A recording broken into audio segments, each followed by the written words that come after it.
there are 10 times more cases of bipolar disorders among founders than the general population. I mean, in one single hour, you can be on top of the world, feeling you've secured millions and ready to conquer whatever domain it is that you're in.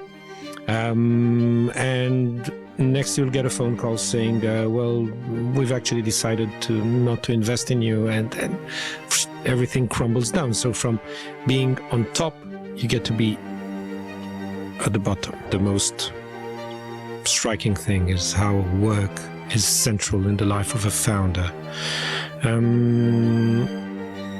And what you see is people fusing their work experience with their life experience, with their own sense of self, to the point where everything is one big blob. Even founders who have very successful exits, when they need eventually to leave their company, they either feel like they are killing it, that it's dead for them. So they have to separate themselves emotionally very, very strongly from what it is that they've created, or they just fall into this abyss of, I've lost something. So this is Vulnerable, the first founder mental health podcast powered by Founders Taboo. Let's get into it. You actually just asked quite an interesting question there. What? What was the question you just said before? I wanted to answer it. What did I ask? About studios. Ah, yes, if that's the fanciest studio. Yeah, it is, but equally I think that we need to do, if we're going to do it, we're going to do it right. Yeah. We're going to do it properly. We're not going to fuck around with things. Okay. And I think founders and investors deserve the best. Absolutely. So high quality content is what we're aiming for. And on that note, welcome, Yariv. Thank you very much. Thanks for having me. It's fantastic to be here with you, having come all the way over from Israel. I caveat that with the fact that you haven't come all the way over to Israel to be on this podcast. You have been in London. Yeah. Anyway. But let's go straight into this. You were a startup founder for 15 years, right, before moving into psychology? I was in startups. I wasn't a founder straight up. I was a marketing professional, marketing manager, and then I became CMO. And for many years, I've been involved in and around startups. Eventually, I stopped working as an employee for startups back in 2013, and which is when I did my pivot into clinical psychology, actually. Why did you do that?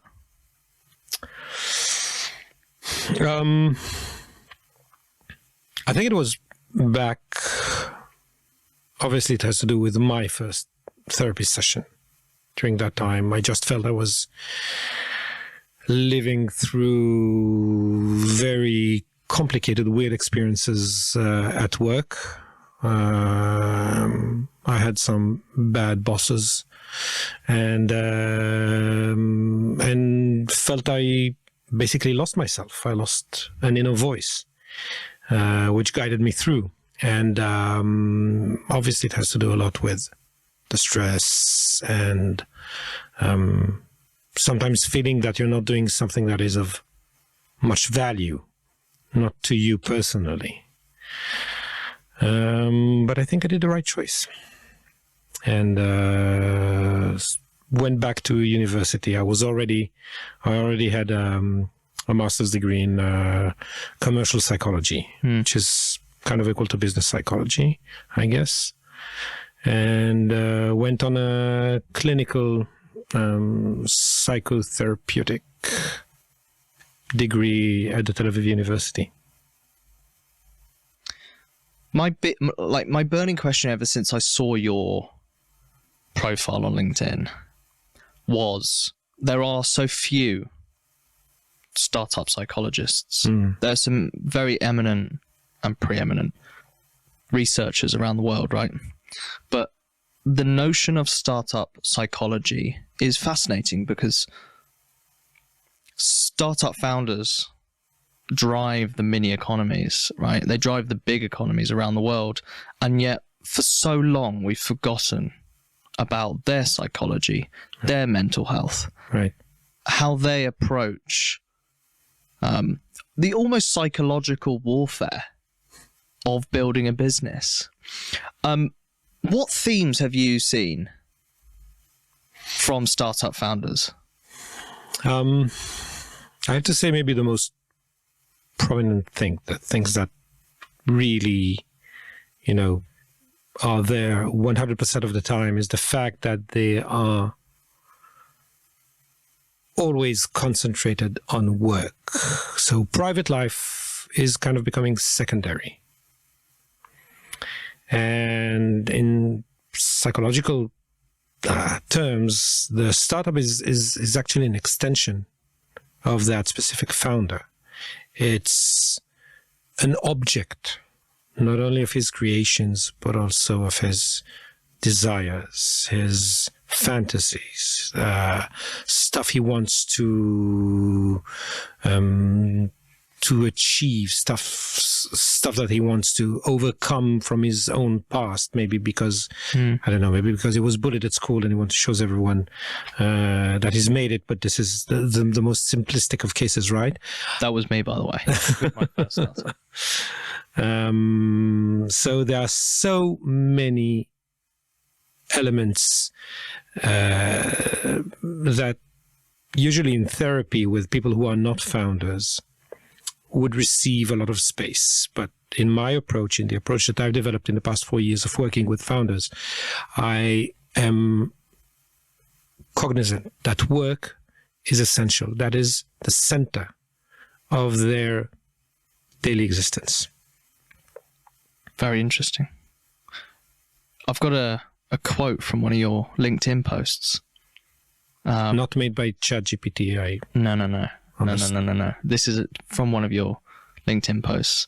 And in this post, you said, after working in psychiatric wards, you posed the question, why do only a few founders eventually get to close wards, especially when considering the high rates of depression, substance abuse, and bipolar disorders they're prone to, and the psychosensitive reasons startups fail?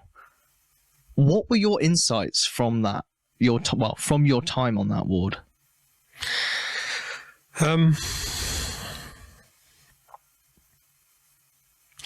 Well, I think one of the most important insights is that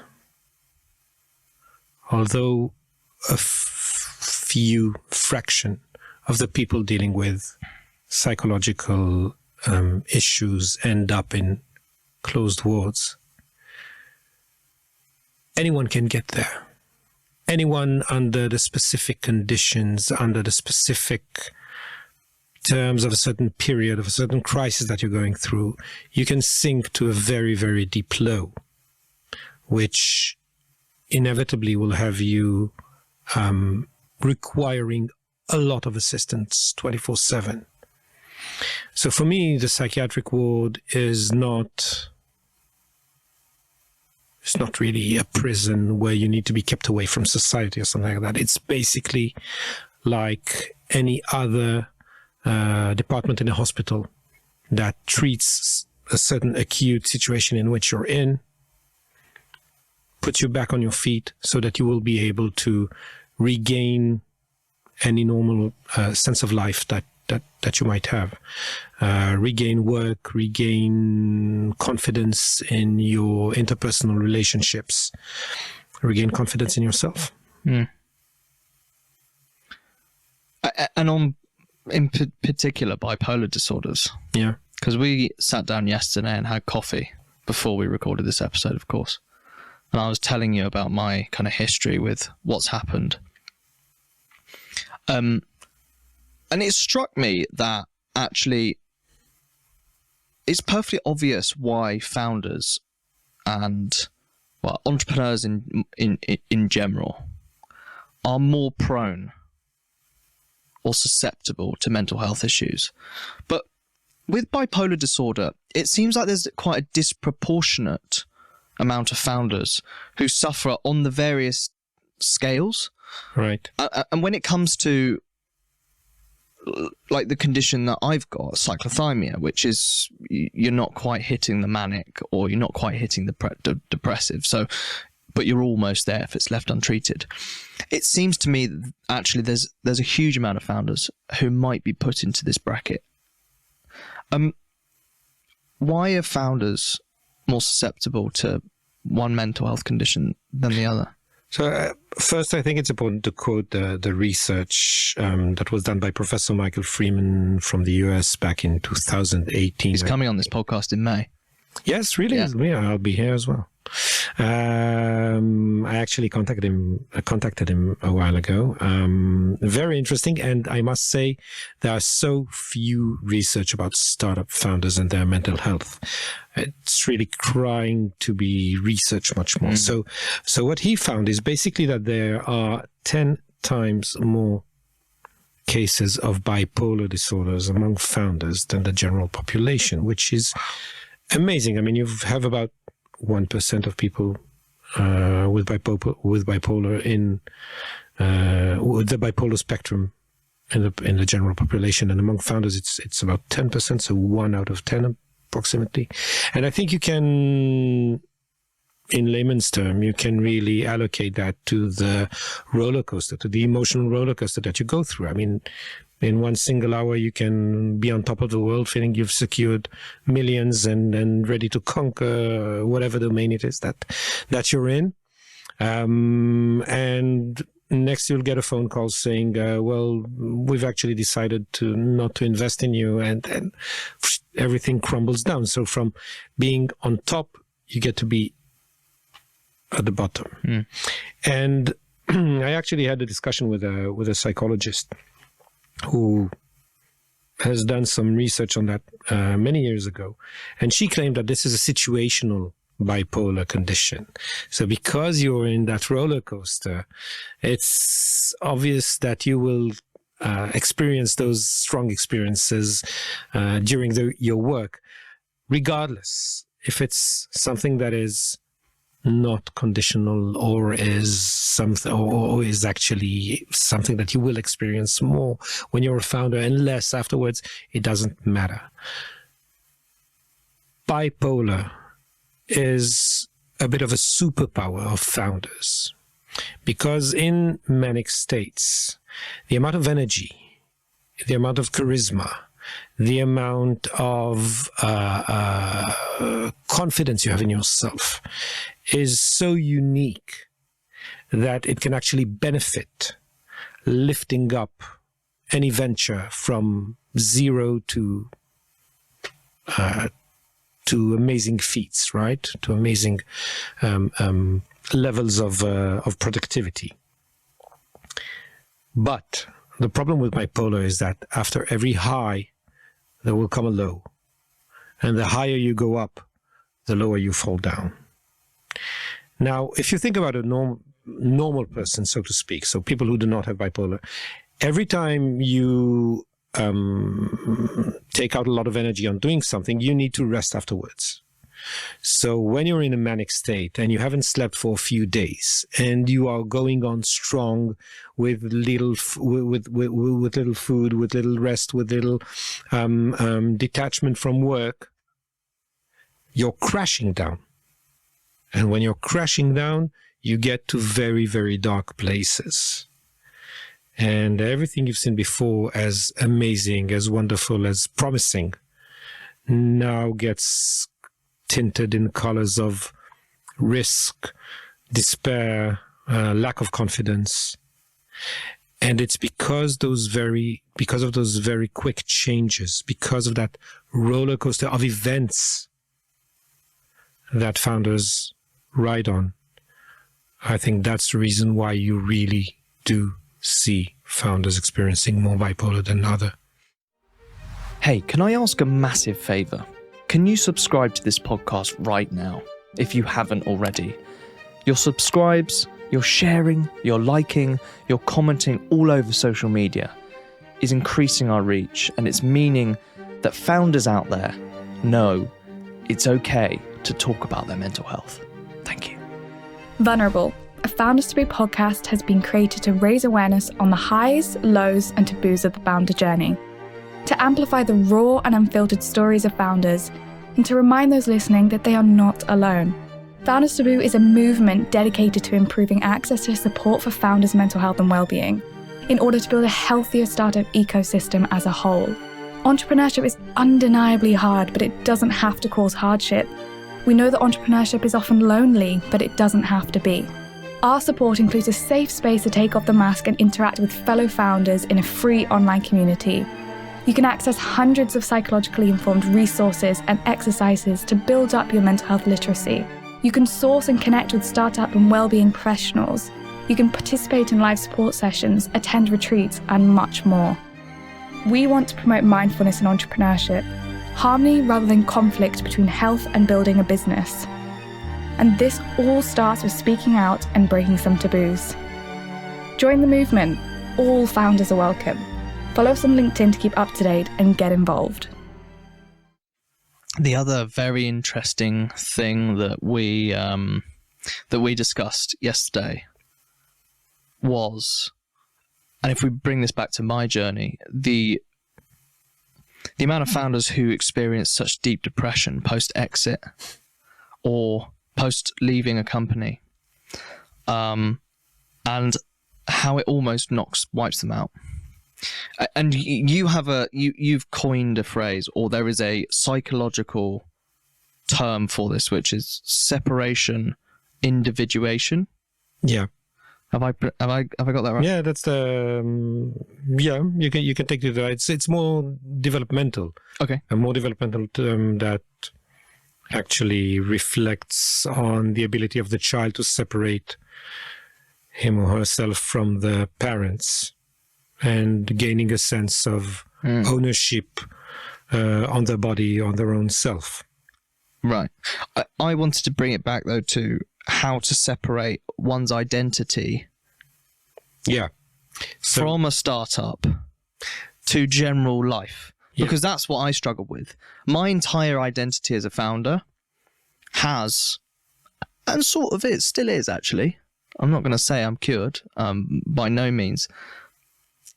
It is wrapped up in that business, whether we like it or not, I believe. And I think it's so tough to extricate yourself from identifying with that company. I wonder, is it possible to do it as a founder? I think, as I mentioned before, that the most striking thing is how work is central in the life of a founder. And what you see is people fusing their work experience with their life experience, with their own sense of self, to the point where everything is one big blob. Yeah. And so, I mean, obviously, when you have a bad day at work, it's normal to feel bad.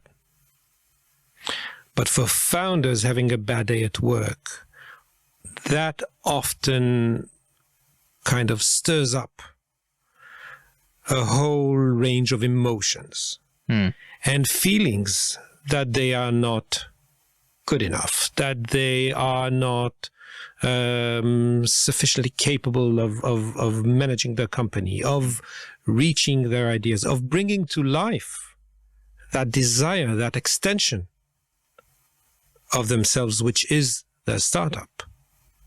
So one of the things that I try to do is work on diffusing that. You know, getting all the different parts disconnected from each other, even on a cognitive level, so that you will be able to say, yes, my work, although it overwhelms me and it's a huge part of my life, is part of who I am, but it is not the whole of me. There are so many other parts in me. I am, I don't know, a partner, a life partner. I am a father. or a mother. I am a happy person. I like dancing. I like sports. I like whatever. There are so many bits and bytes in one person. And when a founder usually feels that they are too deep in the work, they forget that. They forget those whole different parts in their personality. And everything, the tone that sets everything is what is happening at work.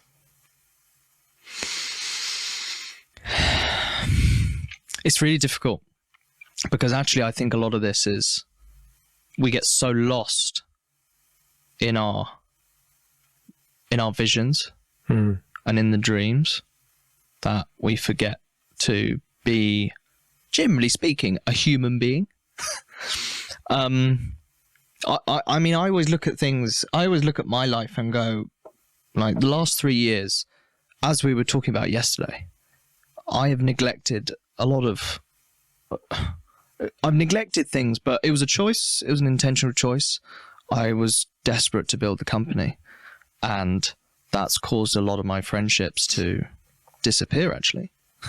So I'm kind of coming out the other side of this journey, which was amazing, but has also meant I've changed as human. And now trying to come to terms with what's next, which is completely different to where it was 3 years ago.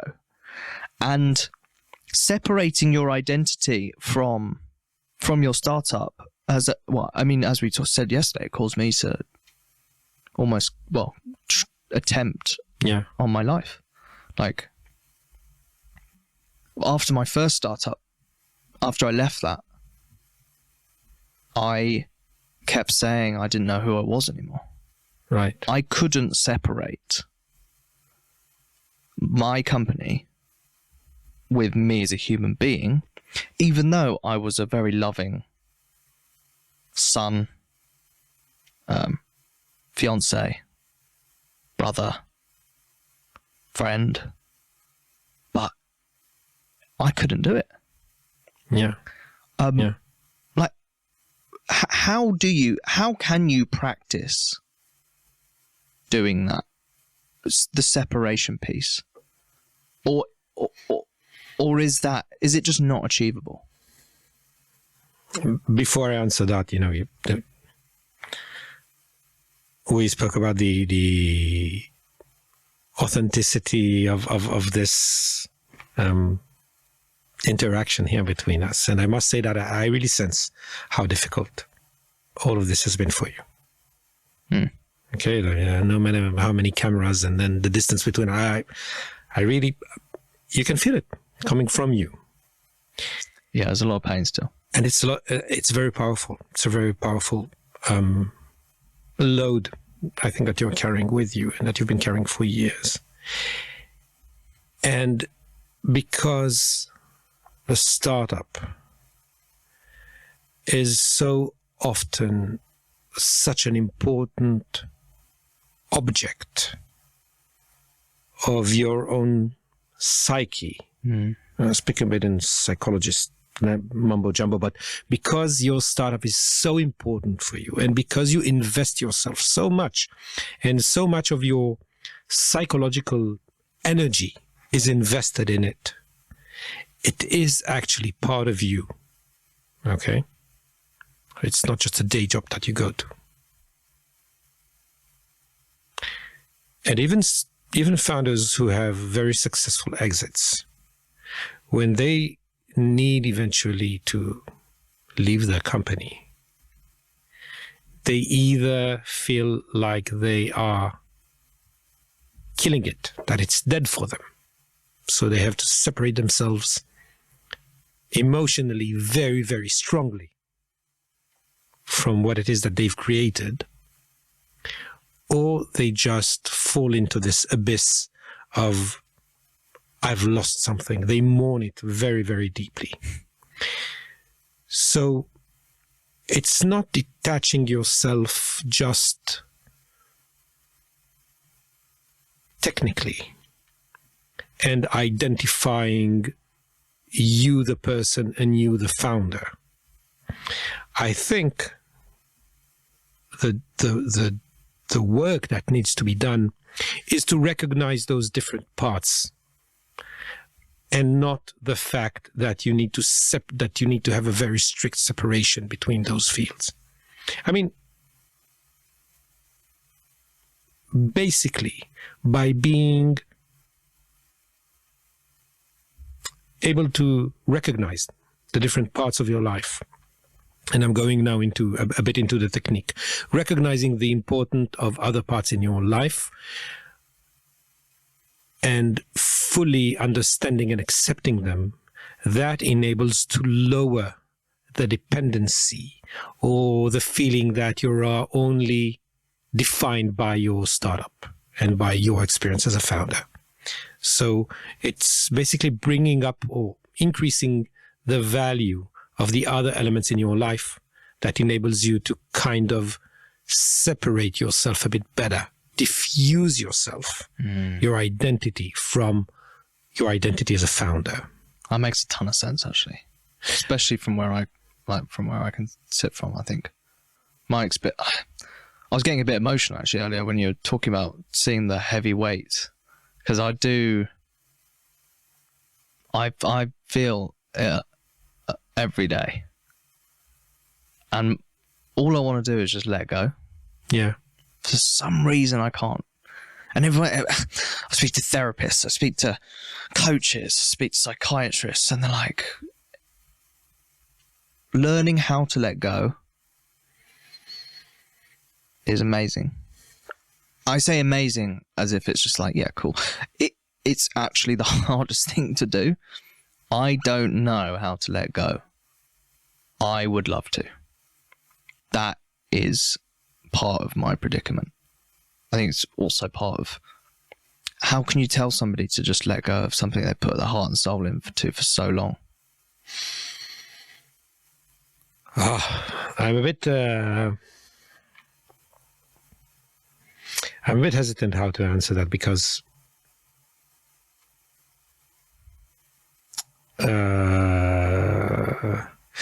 I don't know if this should turn to an online session or not.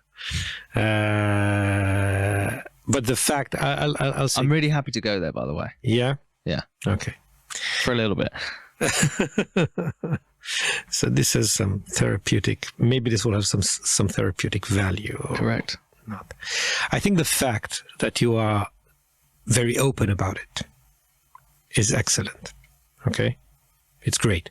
And that is the first stage in any healing process that is of psychological that is of psychological value. The idea is that you should not be ashamed of the cards you've been dealt in life, right? You shouldn't hide them. There are always people around you who carry similar loads. You just don't know that. And because you're focused on yourself, you think you are the only person who has that specific thing or not. And most of the times for people to acknowledge that they are not the only ones carrying that specific load is very liberating. But it's only partially liberating, because you still have to deal with that day in, day out, right? And I think that for you, having this podcast, wanting to talk about it, and really to get your hands dirty, and going down into the deep places in your, well, basically in your soul, I think that is how you want to kind of flush it out. Okay? And it will help you, but only to an extent. Because expressing it is one thing. Letting go of it is completely different. And I don't know. I honestly don't know. I'm sorry. It's all good. It's keep going. It's just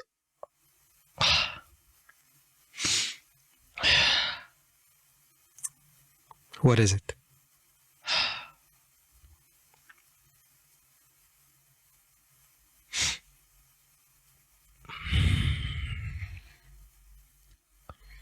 the pain's just Yeah. it's almost like losing a loved one, but I don't know why. And that's just the hard part. It's like, well, just let go. But it's not quite there. Yeah. And I'm constantly searching for answers. I know. And that's the worst part, because I'm like in my head trying to search for answers, trying to learn, trying to explore with the right people, trying to get down into the psyche of my own mind. Yeah, through this podcast, but also through meeting people and understanding their journeys with it, to find that answer. So I call that process the ABC. First, acknowledging whatever it is that you have. Yeah. And you've done that. Yeah. You're there. The B is befriending whatever it is that you have. By befriending it, I don't mean that you now need to like whatever it is that you're carrying, but it's just getting better acquainted with it, having more knowledge about it. Yeah. So reading is great, but also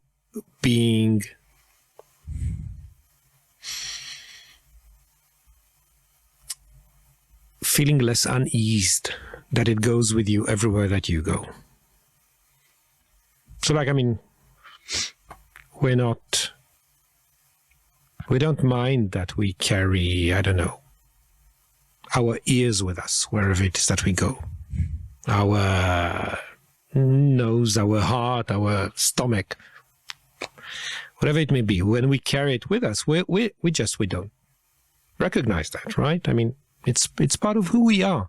That's exactly how I think founders should treat those elements that are so deeply rooted in them, and that, from a psychological perspective, make them feel bad. Befriend it. It's there. It's with you. I had a client once who was very anxious. He had anxiety. And he was stressed before a board meeting.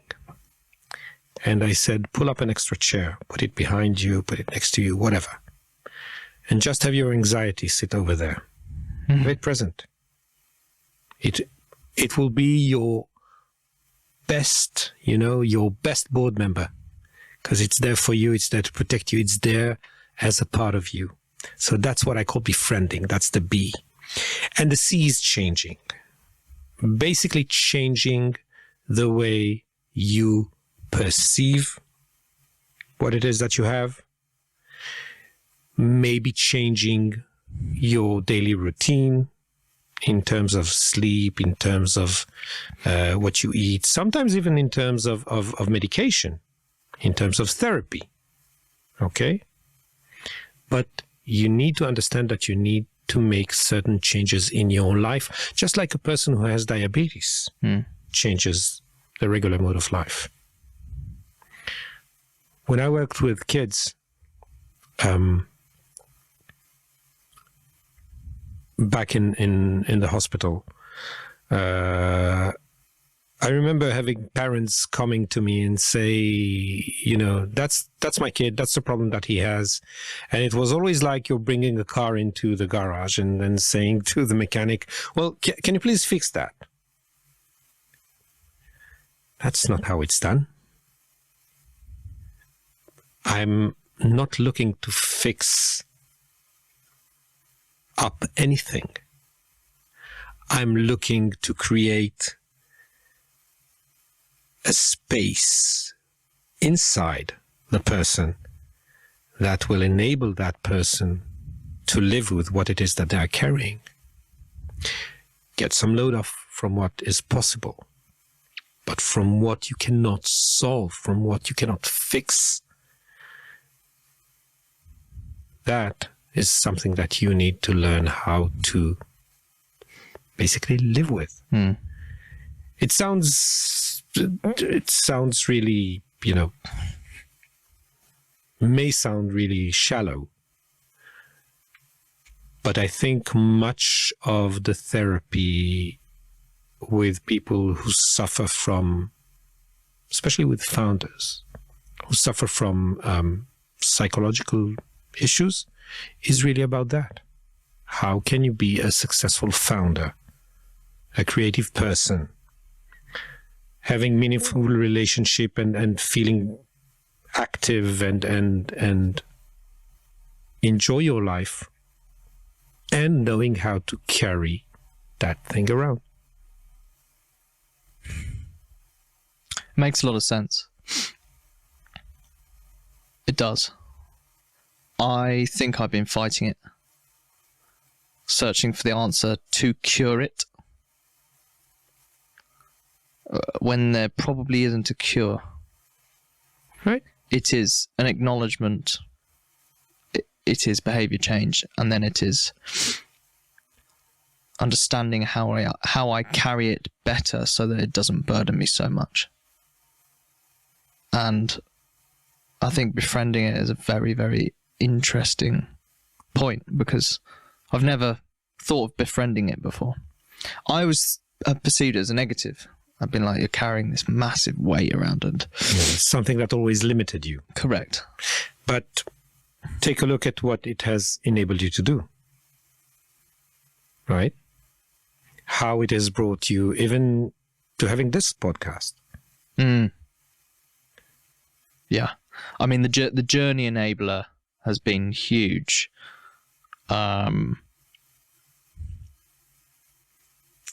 It is funny though how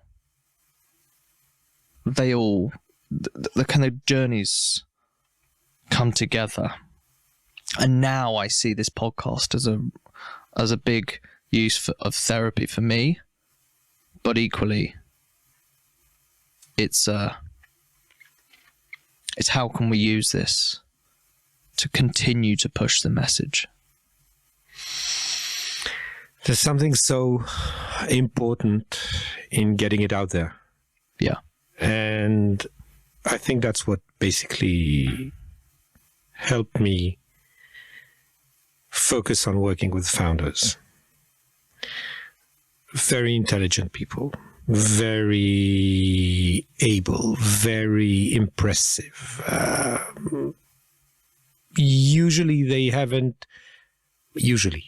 Often they haven't had a challenging or too challenging childhood, or they know exactly how they have reached the point of wanting to be founders, of wanting to create their own companies and startups and stuff like that. But when things start to go awry, that's when they kind of lose hold of themselves and get confused. Yeah. Remember yesterday the present Yes. I gave, and I told you that I would give you that present today. Please do. So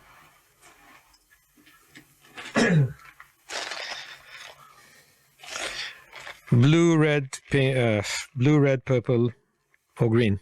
Blue, please.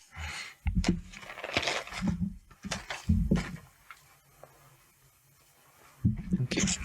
So this is the Chinese finger cuff, right?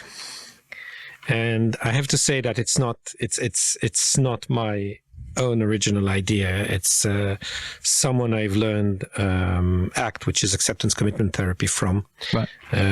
She's called Anna Goldratt, and she uses this to explain such an important element in dealing with psychological difficulties. Right. I mean, essentially, you put your finger in there, and your instinct is to draw your fingers out, right? Yep. To pull them out. But you can't do that. No. And sometimes you really get stressed because you can't do that. So you apply even more power. Yeah. But it tightens even more, Yes. right? So the only way to get out of this, to get yourself out of this, is to relax your fingers, push them together, bring them closer, and then you manage to get yourself out of that stressful situation. And it's that approach, I think, towards any type of mental disorder, any type of stress inducer that you need to use, especially when you're a founder, to enable you to be living the life that you want.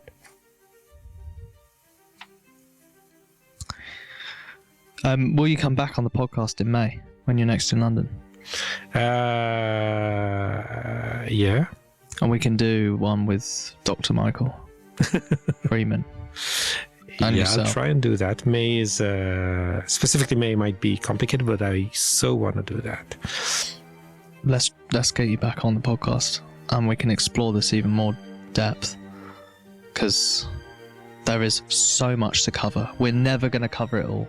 However, I think there's lots more to explore, and I want people to watch, listen to this, but watch more of this, and we can move into other areas.